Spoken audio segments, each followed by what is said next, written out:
you very much for hosting this first IEA DSM University webinar. And I'm a little bit excited to be the first presenter for this university. Welcome to everybody around the world, and a special welcome, of course, to the Task 16 members and the IEA DSM ESCo and other members.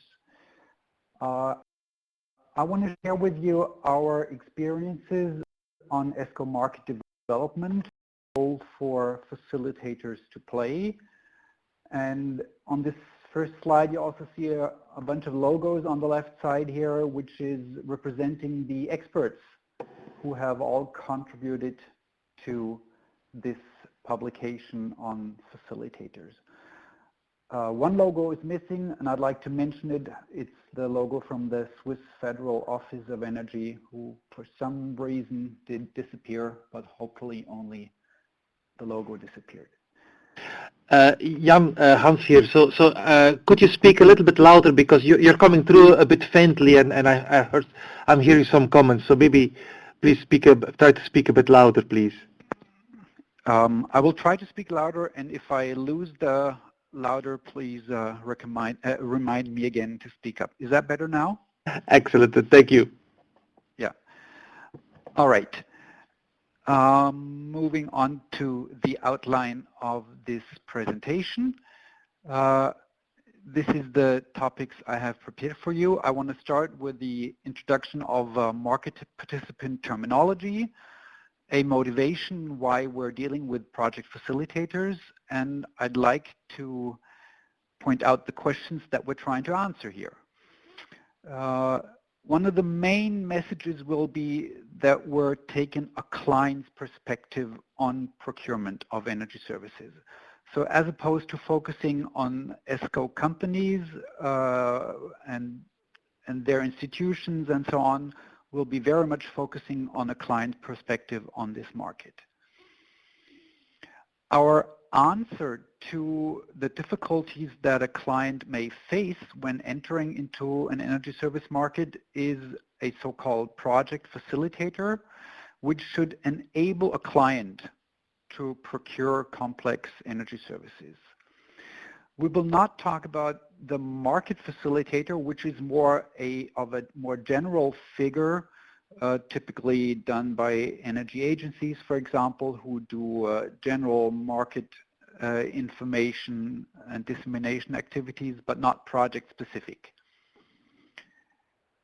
Then, as a fourth topic, we have prepared some empirical data on what actually facilitation cost, and we're putting that in relation to the investment for energy efficiency measures. The fifth point is a point that may be new to many energy efficiency professionals, but we're acknowledging that economic rationale will probably not lead us all the way to the goal. So there is the need for organizational and psychological exchange processes, particularly on the client side.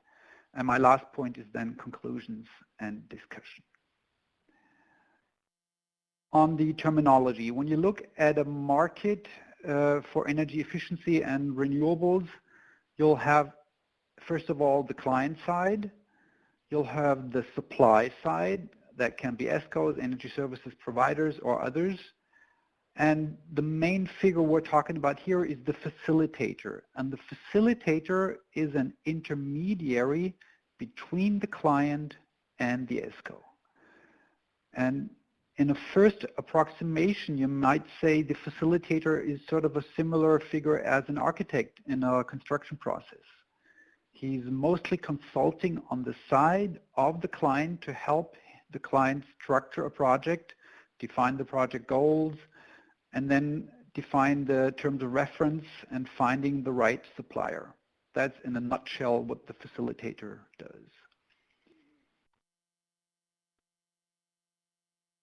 What's a motivation for this exercise?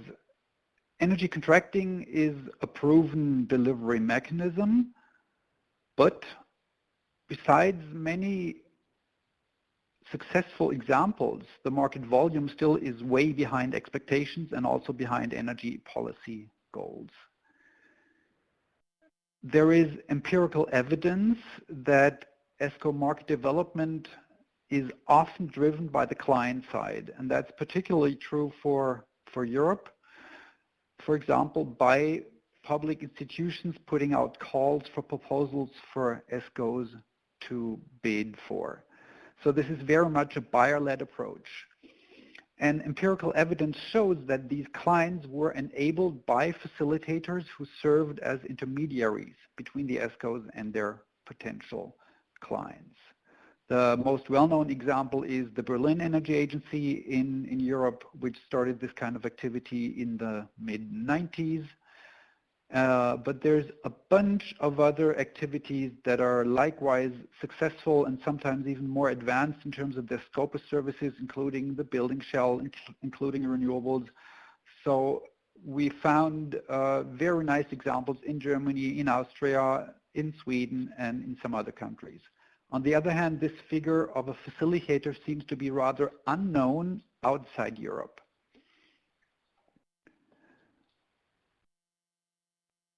My fourth point is that the policy and consultancy efforts put too little focus on the client perspective of the energy services market. They focus a lot on ESCo associations and so on, but too little on the client perspective. So this is our set of motivations, and we're attempting to answer these questions. Firstly, what are the challenges and barriers on the client side of the energy services market when preparing a project and setting out to procure comprehensive energy services packages? And I want to add, when I talk about energy services packages, I'm not talking about individual services for maintenance of a combined heat and power system. I'm talking about performance-based services now. So these are mentioned as either EPCs, energy performance contracts, energy supply contracts, but not individual small types of services and not consultancy services. Second question, which know-how and processes are needed on the client side? And we'll find that there's a big number of processes needed. How can potential clients be enabled to become knowledgeable players and partners in energy efficiency and energy services markets? How high are costs for facilitators? And what kind of change processes are needed on the organizational level, but as well on the individual level? So coming to the second point, the client's perspective on procuring energy services. If you take the client's view on a market, you will see, or the client will see, that there's a bunch of different suppliers of energy efficiency. These can be ESCos who are offering the full package with or without financing. It can just be financing offers, subsidy programs. It can be consultants, engineers, architects, so the know-how parts of the energy package, can be manufacturers of individual technologies, and so on. So a very diverse set of suppliers on this market. And when the client tries to decide, he will find himself in a position how to structure and specify the needs for his project. So he will be needing to define terms of reference for energy services. He will need to do life cycle cost evaluations because, as we all know, it's not about upfront investment savings, but savings over an entire project or life cycle. And in order to evaluate that, you need to do life cycle cost evaluations. The procurement procedures needed are not the standard procurement procedures, but they're typically procedures that we in Europe term as negotiated procedures. Then we have the problem of the contractual design of a long-term service agreement. Again, that's not your typical standard contract. And as a matter of fact, it's a mixture of supply and service contracts. And then you have the need to finance across CAPEX and OPEX budgets over a multi-year term. And we've already mentioned the changes in organizations and individuals. So if you look at these set of questions, you will probably agree that most of these are not the core business questions that a building owner, a facility owner, or industrial owner faces. So from our perspective, it's not surprising that these questions are obstacles, or are perceived as obstacles, because there is no standardized routines established on the client side. And if you look in a little more detail on a project workflow, and again, this is taken the example of a negotiated procedure, you could structure this workflow in 4 main phases. The project development phase, where you do all the initial decisions and data collections and the general decision make or buy, meaning outsourcing a project or doing it yourself. Then you have the second phase, the procurement phase, which is displayed here in a little more detail. For your explanation, the blue words refer to activities that can be done or must be done by a client or facilitator, and the red refer to the activities that need to be done by an ESCo company. And this procurement procedure is a 2-stage procedure. So the first stage is qualification of the ESCo itself, then the tender documents, the ESCo offer, the award negotiations and tender evaluation. And this is in the negotiated procedure, a repetitive activities between evaluation, the ESCo refining its offer and so on. Typically that goes through 2 to 3 rounds. And then a detailed analysis by the best bidder, which is an optional stage, and the awarding of the contract. So I don't want to go into any details of this awarding procedure, but it is pretty obvious that this kind of a procedure is probably not the day-to-day procurement procedure for individual pieces of equipment. Then the third phase is construction, which would entail the detailed planning, construction itself, and the commissioning of the equipment. And the fourth phase then would be the service delivery. So again, a little more detailed picture of all the activities, project workflow that is necessary in order to implement an energy supply contract or an energy performance contract. So if you summarize that client perspective, you'll probably agree that at least some of the tasks to procure a comprehensive energy service package may constitute significant obstacles for a potential client, because it does require know-how and experience which is often not readily available. And that leads to the second point. Project implementation commonly necessitates organizational and personal changes from established routines, procedures, and personal relationships. And please bear this second point in mind, because we will come back to it later on. But we believe that this second point is a very often overlooked but very persistent obstacle when you try to explain why energy service markets fail or do not develop as quickly and as easily as we would like them to develop. So taking all this together, there's a very simple conclusion: support needed on the client side.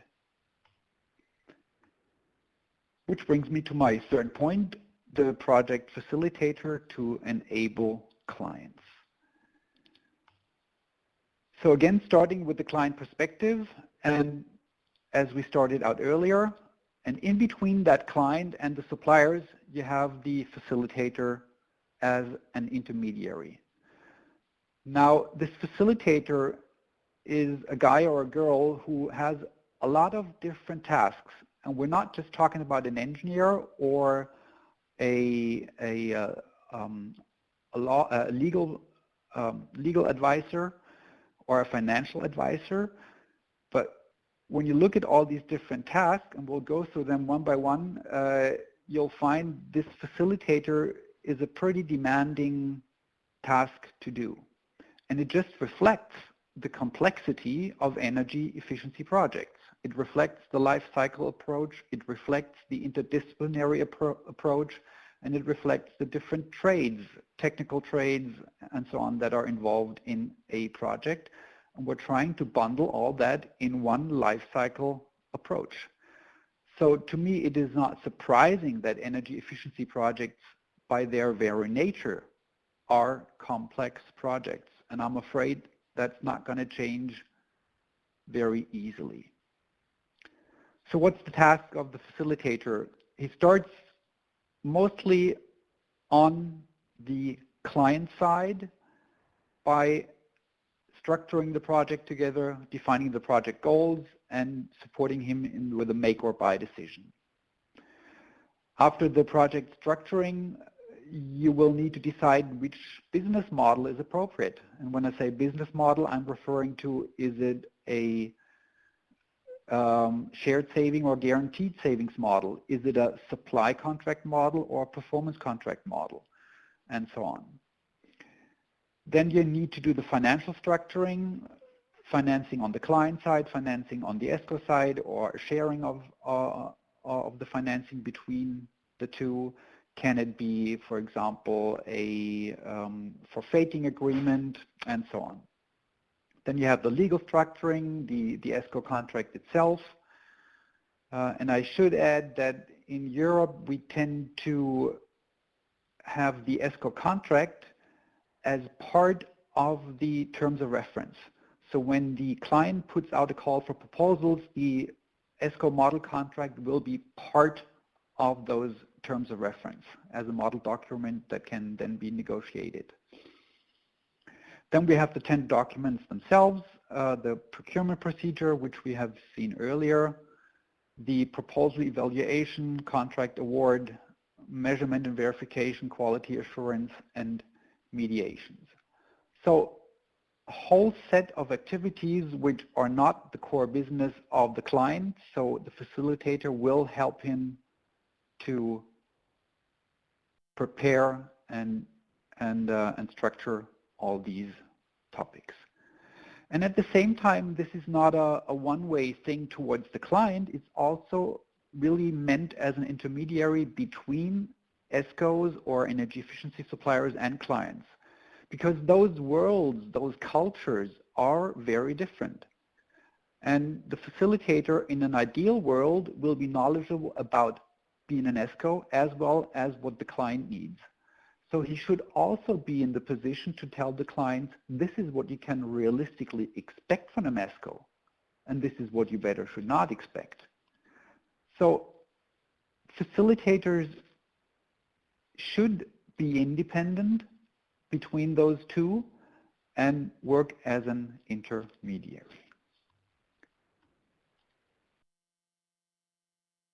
Empirical data from facilitation cost. What you see printed here is project volume in millions of euros. So this is a €1 million investment into energy efficiency, 3 million. So we're looking at projects in between, say, maybe 250,000 euros up to 4 million euros. And plotted on the y-axis is the percentage of facilitation cost in relation to this investment. So what we're seeing here is from the projects that are rather small, that their share in facilitation cost is somewhere between, say, 10 and 15%. But as soon as the projects tend to be a little bit bigger, you're coming at a line that could be drawn like this here.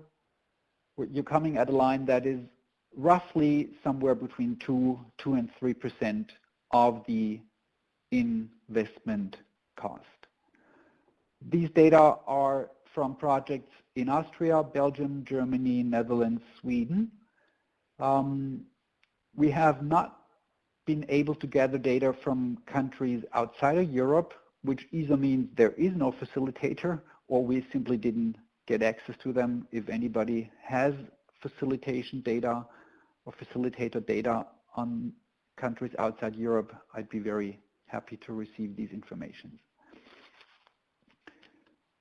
What we're seeing is degressive cost. And what we're also seeing is some data which are outside of this graph, which can be up to 20 or 30%. And those data were from markets that are in an early development stage, for example, in Belgium.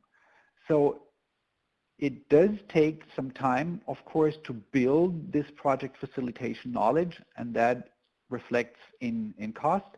But in markets that are a little more developed, and I think the most developed ones in that regard are Austria and Germany, you'll find that a typical project facilitation cost, if we're taking, for example, this figure here of roughly 2% of an investment of something like 1.2 or 1.3 million, you'll find that the facilitation cost is somewhere in absolute numbers of 25,000 euros. And what is covered by that cost is the entire cycle that we've seen earlier, so from the initial definition of project goals all the way through to the finalization of the procurement procedure and signing of the contract itself. And what's interesting, if you put this cost in relation to typical planning cost of an engineer, you'll find that it is about, well, at least a half an order of a magnitude below typical engineering cost. So yes, 25,000 euros is an initial investment that is an obstacle in the market because it has to be borne by the building owner. But on the other hand, the building owner, or most building owners, are very used to paying for an architect who will do in some ways similar activities as the project facilitator for energy efficiency projects. So maybe we should think a little bit about analogies between architects or similar types of mediators between building owners and suppliers. My second to last point is organizational and psychological change processes. And you'll see more questions than answers at this point. But my first point I want to take is to acknowledge and to raise awareness among facilitators, but also among other energy efficiency stakeholders, that the identified organizational needs for change do require approaches that are beyond economic rationale or environmental awareness. So we can have the best business case, and a lot of people in the energy services world are frustrated because they're so convinced of their good business model, and it is a great business model, yet it is often not successful. And probably the reason is that decisions are not just being taken rationale or based on a rationale. So what we're saying is we need to be aware of those obstacles and put psychological and organizational change processes on the agenda, even though this may be new territory for most energy efficiency professionals. What you see next is a number of reasons which we've partly mentioned before. For example, why is on the client's organization side need for change? We've talked about the different procurement procedures. We've talked about the life cycle cost evaluation and the multi-year financing across CAPEX and OPEX budgets and the new types of contracts. all these issues are not in the standard building office of a public entity, nor from a private company. And then this is an obstacle which I personally find very, very relevant, but hardly ever talked about, which is the need for interdisciplinary cooperation between different departments. We're talking about the technical department, the legal departments, financial departments, and then even within the technical department, there's different trades, technical trades, electrical, HVAC, construction, and so on. So these people may or may not have a culture of cooperating well together. They may or may not have a tradition of doing their individual projects and having long built relationships between individual suppliers for construction works. Now, if you put these people together in one bigger project in order to optimize the overall system, they may or may not like that. And my experience in different sectors, in hospitals as well as in industrial sectors, is that there's a lot of resistance to be expected from those electrical engineers who've done their business the way I've done it, and that are not very happy to change that. So the question is, how can this know-how and cooperation be enabled, supported beyond the economic and technical rationale? And I've mentioned the individuals who are maybe not happy, reasons being power or status loss, possible extra work, or fear of individual failure to cope with innovation. And what we're looking for is basically a mixture of sticks, carrots, and tambourines. And probably, as we're all humans, just telling good stories is not enough, but not telling stories is also not enough. So just the stick will not work, just the carrot will not work. It will probably be a mixture of the three.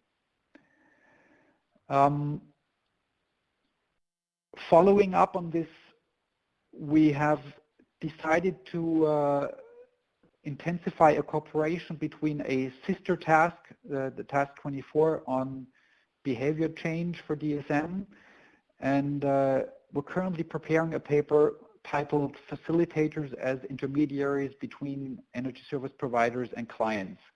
And the goal is to provide practical guidance for change management. We'll try to answer questions: what are tools to be used for facilitators for accompanying change processes? How can you strengthen project driving forces? And who should you partner with, for example? This work is being authored by Dr. Ruth Morick and Dr. C. Rotman from the Behavior Change Task, and I'm very much looking forward to publish this, hopefully in the second quarter of this year. What are our conclusions? First one is, it's the client who must decide. ESCo is just a delivery mechanism. It's an offer which a client can decide for or not. And the client needs to decide what they want and what kind of external support they need to implement demand-side management projects. It can be an in-house implementation or outsourcing question, a classical make or buy question. Should the service include financing or not? Should it include maintenance or not? And it is important to be aware that ESCo packages, energy service packages, are modular by their nature, and they can be packaged according to the needs of the client, as long as the ESCo is aware what the client needs. So there is the need for a much higher attention on the client or buyer side of the market, and when you take that approach, there is good examples that mass rollouts are possible. For example, in Berlin, for example, in Austria, and other places as well. But those projects were all client-side driven. Conclusions on the role for facilitators. they are enablers, or they can be enablers for market development. And that's not just a thesis, that's empirical evidence. The facilitator can serve as an intermediary between both sides, but also between the corporate cultures of clients and energy service providers' interests and expectations. When I put myself in the client perspective, I would always take a buyer-led approach because it does enable competition between ESCos for the best solution and for the best price. That's what we're doing in a negotiated procedure, a combined competition of solutions and prices. But it could also be a competition for other energy efficiency suppliers or even financiers. And there's more money out there looking for projects than the other way around, at least to this point. The facilitator approach also is important because it does provide a level and knowledgeable playing field for a fair competition between the ESCos. And there is a big number of ESCos who very much support now the facilitator approach because they say if there is a need or even a must for a competition in the public sector, we'd rather have a fair level playing field instead of an unfair playing field. In terms of facilitation costs, the average is somewhere between 2 and 3%, and the range that we found is between 1 and 14% of the energy efficiency investment.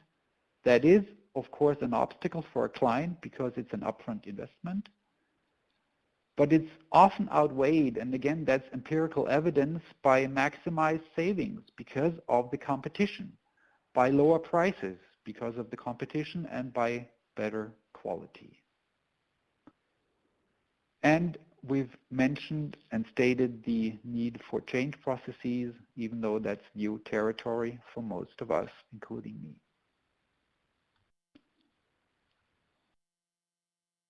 Some points for discussion, if you want to like to pick those up. Is the facilitator approach applicable in your context? If no, why not? If yes, what is supportive for it? How can we multiply and how can we fund the facilitator approach? How to establish and standardize procedures in public and private sector administrations to move from individual projects, which are mostly led by highly motivated individuals, to a more standardized mass rollout of comprehensive building refurbishment portfolios. Because if we're honest, the energy services market at this point does not deliver a big chunk towards the energy policy goals. It's still individual projects and not mass rollouts.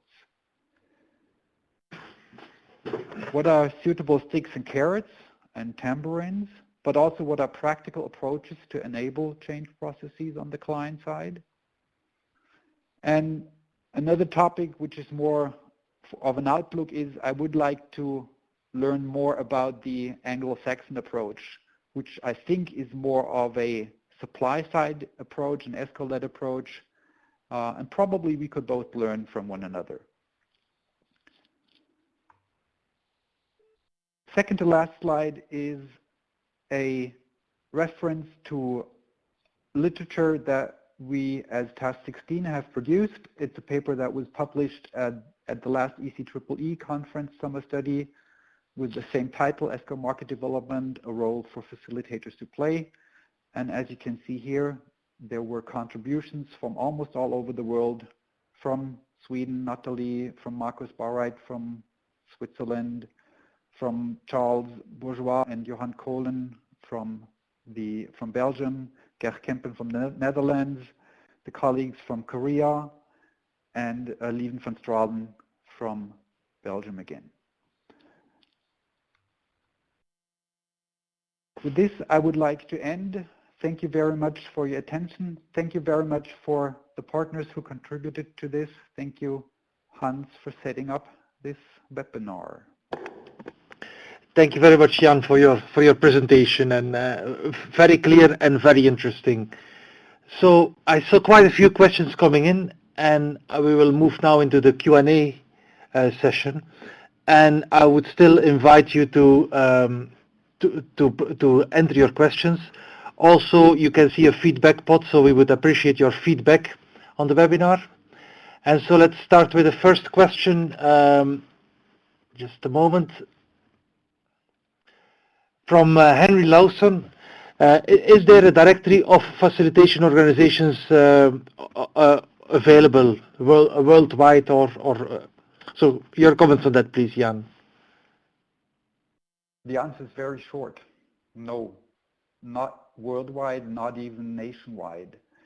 I know, for example, in Austria, we're just starting to have the facilitators as part of the national ESCo organization. But I would not know of any directory.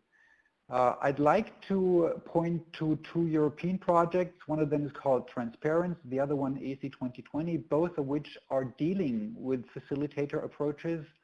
And maybe there is more information available. I would certainly agree that there's a need to organize this group of service providers. Mm-hmm. Okay, thank you. So I'm just going through the list of questions. We have quite a few questions from Mr. Zev, who is actually appears to be working as a facilitator himself. So let me bring up the first question. In situations you mentioned regarding institutions, that facilitators probably assisted the institutions meet its procurement tender requirements.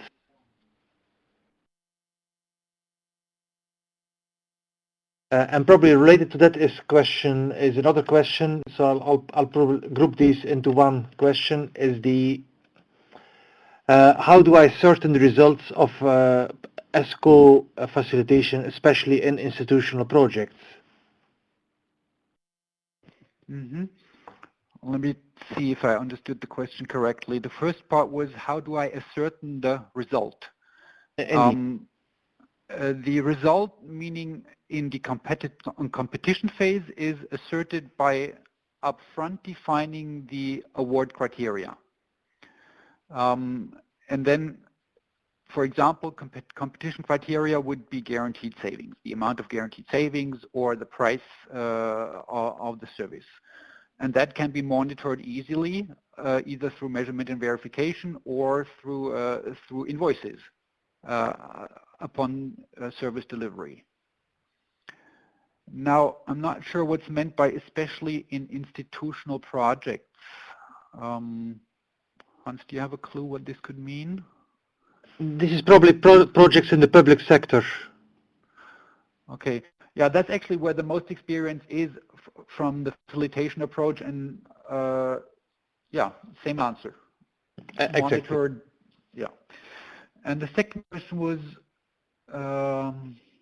in situations you mentioned in institutions that facilitators probably assisted the institution meet its procurement tender requirements. Is that a question? Hans, I need your help, please. I think we'll take this question offline because indeed it's probably a complex issue which needs some clarification. Next question I have here is probably more a comment than a question. So Anatoly Naumov, speaking of non-European experience, are you aware of the alternative financing and procurement model developed by and implemented by Infrastructure Ontario? So maybe this is a reference to facilitation outside Europe. Anatoly, thank you very much for this reference, and I'm not aware of it, and I'd be very happy if you could email me whatever link or materials you have, and maybe even enter into a discussion on this. Exactly. Okay, thank you. Another question from Dilip Limai is, I understand and appreciate the role and benefits of the facilitators, but in many developing countries, so here we're now talking about developing countries, there are very few ESCos and they are poorly organized and financed. So can facilitators do anything to help the development of viable ESCos in this market? What would be your opinion, Jan? Yeah, Dilip, thank you for the question, and I know you as author of a paper from Super ESCos, if I'm right. I think the question of the Super ESCO is maybe also a question of a facilitator. And if you take, for example, the Indian case, there, in my view, this Super ESCO should take the role of a facilitator. That's maybe one answer. I'm not sure if a facilitator can help organize ESCos, but it can certainly help to organize demand for those ESCos. And it doesn't help if you have the best organized ESCO supply side if there's no project in the market. So in that sense, yes, I think facilitators as enablers to create demand are, that's the answer that I'm trying to say. Excellent. Next question is from Filippo Berardi. I think we get quite a few questions about ESCO facilitation outside Europe. So where would you see potential for ESCO facilitation to develop outside Europe? For example, Latin America? My experience in Latin America is very limited, not to say zero, or very old. So probably my guess is that the facilitator approach is applicable anywhere, but probably not copy-paste. It's this general figure that for a potential ESCO client, the tasks on his agenda are beyond the day-to-day scope of activities. That's probably applicable anywhere. But maybe procurement is not the issue or financing is not the issue, I don't know. But yes, I would dare say the facilitator approach is applicable anywhere in the world, and in that sense also in Latin America. Couldn't tell you any details though. Indeed. Actually, it's been many questions coming in. I see here another comment from Florencia Tamanini that there are actually quite a lot of facilitators in Latin America, and she's one of them. So apparently she's interested to acquire more knowledge from the European experience, and that could probably work both ways. Yes. The one reference I've already pointed out is the paper that we published in the ECEEE, which I would recommend. And then I've already mentioned the ESCo 2020 project, and I know they are currently preparing a facilitator light package, and that's geared very much towards client-side support of project development. I know that package is under development, and from what I know is a timeline somewhere in the second quarter of this year that this could be published. I know of a few other projects where facilitator teaching is on the agenda. I don't know of any course that has been developed or that is available anywhere. Again, I'd like to learn about it if anybody knows.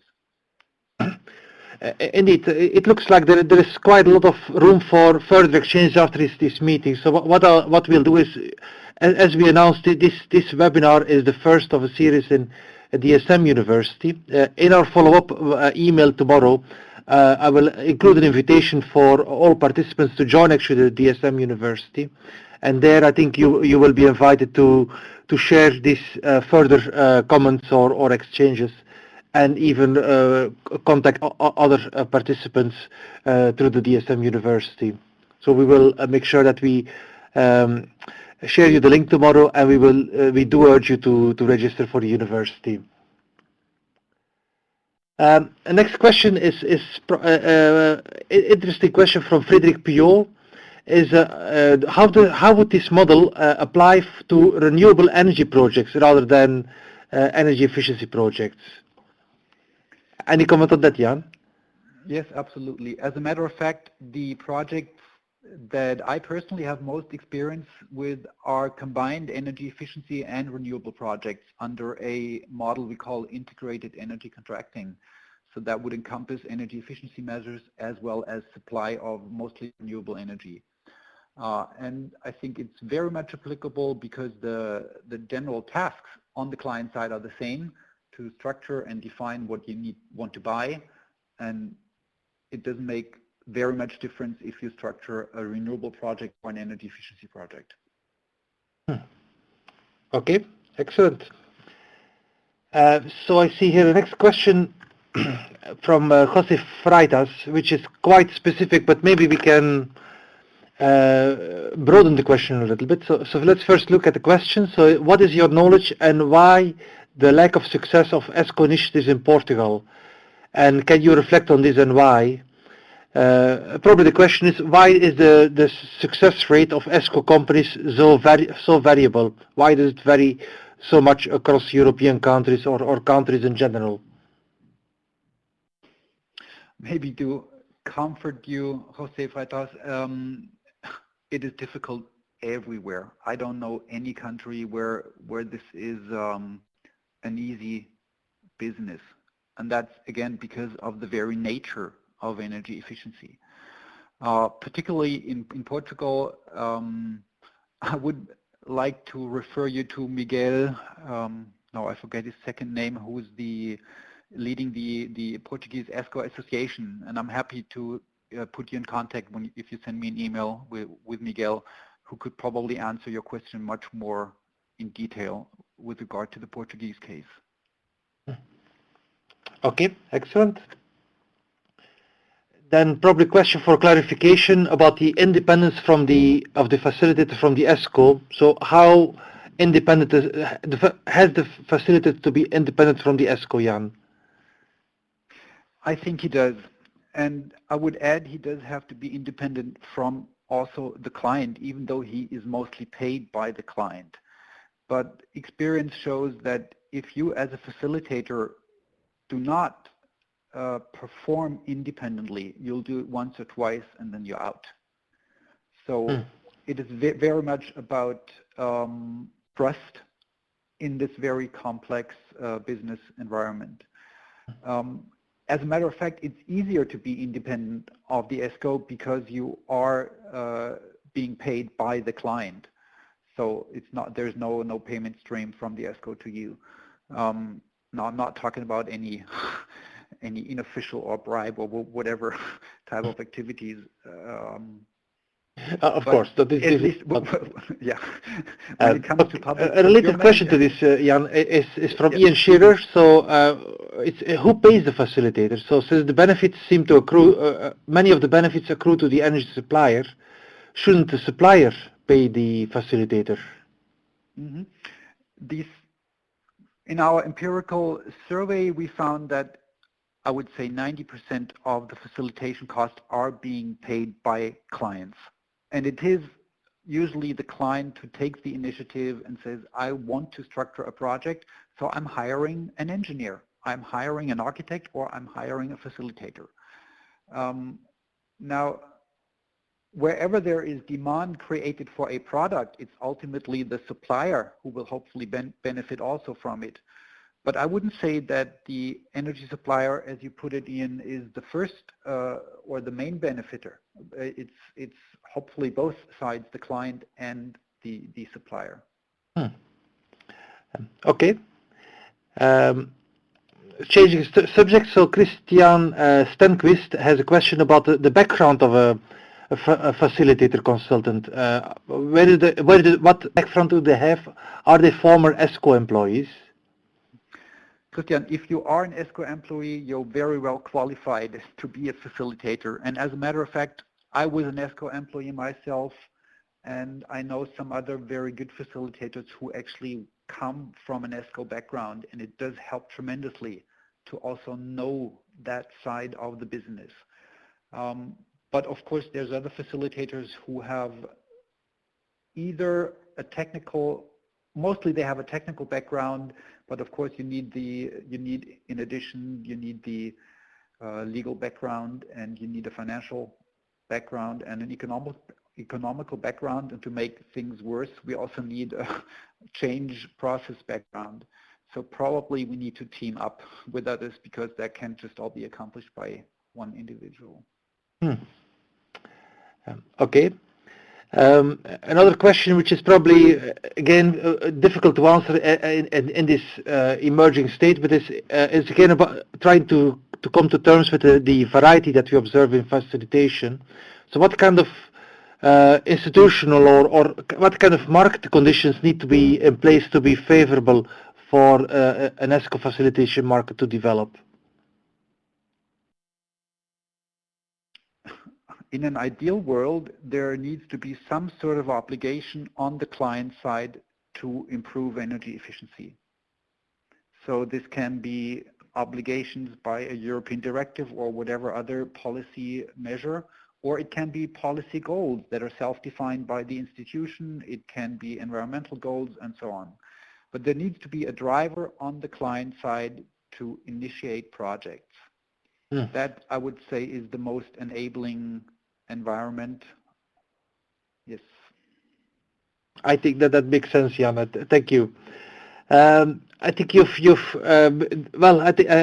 question from Frederick Pio, building on the renewable energy, is there a plan or can we offer a similar seminar in the future focusing on renewable energy?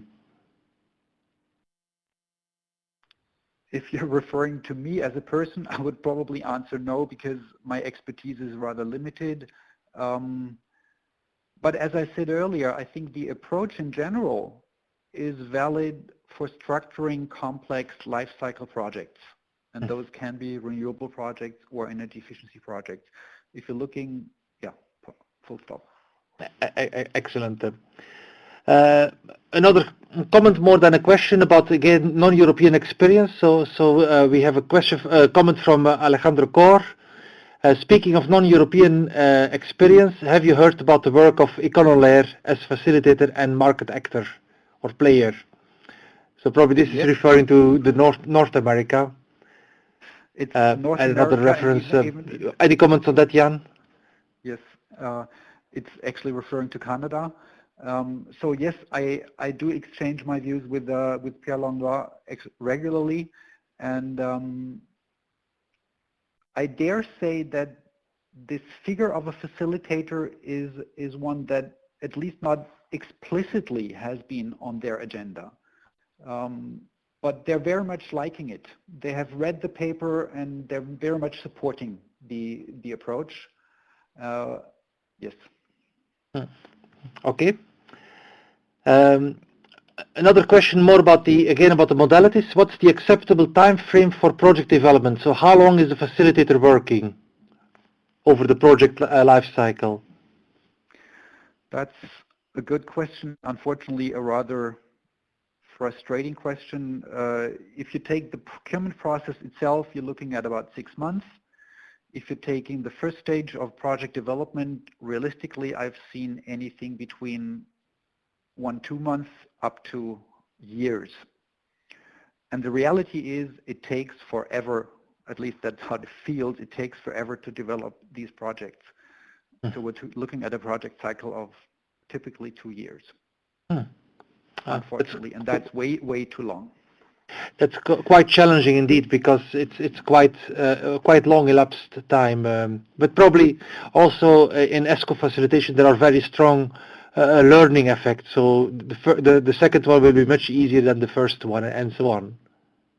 But then the second one is different in whatever regard, and because we're talking about demand side, we're not talking about a centralized power plant on the green field, but in a human environment where so many different interests are in place, and every building looks differently, has a different history, and so on and so on. So again, by their very nature, I think those projects will remain to be complex, and they will need to be structured individually. Although, of course, you're right, Hans, that there is the approach and everything that can be learned and structured and copied again. Excellent. Okay, Jan. So I'm aware that we are actually bombarding you with a lot of difficult questions of a tremendous variety. So I promise you this is the last one. Thomas Maidinos, it's a bit out of a box idea. So for funding, if funding is an obstacle for ESCos and facilitators and clients, have you considered crowdfunding as a source of financing? This is probably applying a novel idea to another novel idea, But maybe you have some comment on this, Jan. I don't. I have no experience at all. And Thomas, if that's a feasible approach in your experience, I'd be happy to try it. Okay. Well then, some of you have asked whether recording and slides will be available. Indeed, they will, probably from tomorrow. But at this stage, I think I'm left with thanking you, Jan, as our speaker, and also for actually answering all questions. I also thank all of you online here with us today for joining. And I hope you will continue to follow us at the DSM University to continue the discussion in an asynchronous way. But then hereby we are adjourned, so have a good afternoon, evening, or rest of the day, everybody. And we hope you also will join us for the next webinar, next one of the DSM University. So bye-bye now.